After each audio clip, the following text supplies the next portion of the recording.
नर्मदा दुनिया की सबसे असाधारण नदी के रूप में एक शक्ति है। और जैसा कि मान्यता है कि जिसका दर्शन जो है जीव का कल्याण करता है, जिसका दर्शन मात्र सुख और आनंद को देता है, जिसका दर्शन जीवन को दिशा दे दे और हर एक दशा का सुधार कर दे, वो माँ नर्मदा नदी के रूप में वो साक्षात भगवती एक शक्ति का स्वरूप है। हमारी मान्यता है कि प्रलय और महाप्रलय में जिसका अंत नहीं, वो माँ नर्मदा है। ये वो महाशक्ति है जो प्रलय और महाप्रलय के बाद अपने गर्भ में जीव जगत ब्रह्मांड के उन बीजों को धारण करती है और फिर प्रलय महाप्रलय के बाद ये प्रकट उस जीव को करती है, ब्रह्मांड को करती है। नर्मदा की परिक्रमा विख्यात है, कारण नर्मदा परिक्रमा एक जागरण है, एक साधना है। नर्मदा की ही परिक्रमा इसीलिए कारण नर्मदा वो क्रिया शक्ति है जो कहते हैं ना हमारा जीवन, तो हमारा जीवन, हमारी व्यवस्था, हमारी सुरक्षा, या हम यूँ कहें कि जीव जगत ये ब्रह्मांड सब चक्रों पर केंद्रित है। हम बोलते भी हैं जीवन चक्र, सुरक्षा चक्र, व्यवस्था का एक चक्र। तो ये चक्रीय व्यवस्था में ये वो शक्ति है जो चक्रों का निर्माण करती है और जीव को उसमें स्थित करती है। तो ये चक्रों की अधिष्ठात्री शक्ति है जो चक्रों को गति प्रदान करती है।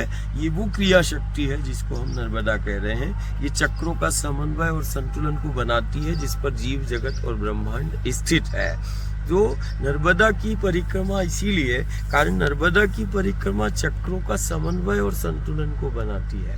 नर्मदा मैया की परिक्रमा चक्रों को जागृत करती है। नर्मदा मैया की परिक्रमा जीवन को दिशा देती है। नर्मदा मैया की परिक्रमा हर एक दशा में सुधार करती है। हम इसको ऐसा समझ ले कि ये वो क्रिया शक्ति जैसे कुम्हार है।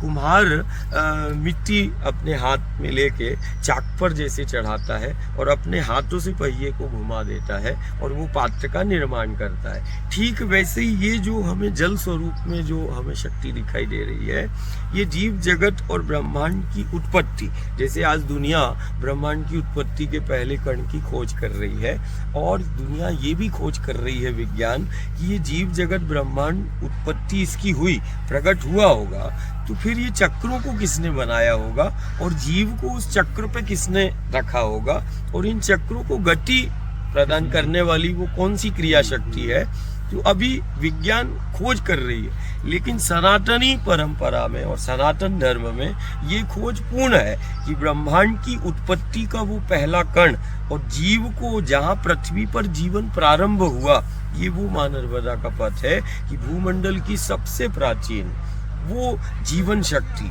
यही है जिसको हम माँ नर्मदा कह रहे हैं। और ये सिर्फ जीव को इसने प्रकट नहीं किया, ये जीव जिस चक्र में स्थित रहता है उस चक्र को, उस साइकिल को बनाती है और अपने हाथों से उस चक्र को गति प्रदान करती है। तो नर्मदा की परिक्रमा इसीलिए करते कारण ये चक्रों की अधिष्ठात्री शक्ति है जो चक्रों का समन्वय और संतुलन को बनाती है और जो चक्रों को गति प्रदान करती है और जो चक्रों को जागृत करती है। इसीलिए सारे दुनिया में सिर्फ नर्मदा की परिक्रमा करते हैं। नर्मदा की परिक्रमा एक जीवन जीने का एक सहज योग है।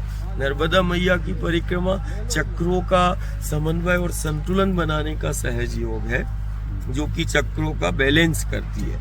तो इसीलिए इस शक्ति की बड़े लाखों लोग जो है, साधु हो, संत हो, भक्त हो, प्रेमी हो, सब परिक्रमा करते हैं। परिक्रमा हमारी सनातनी परंपरा है।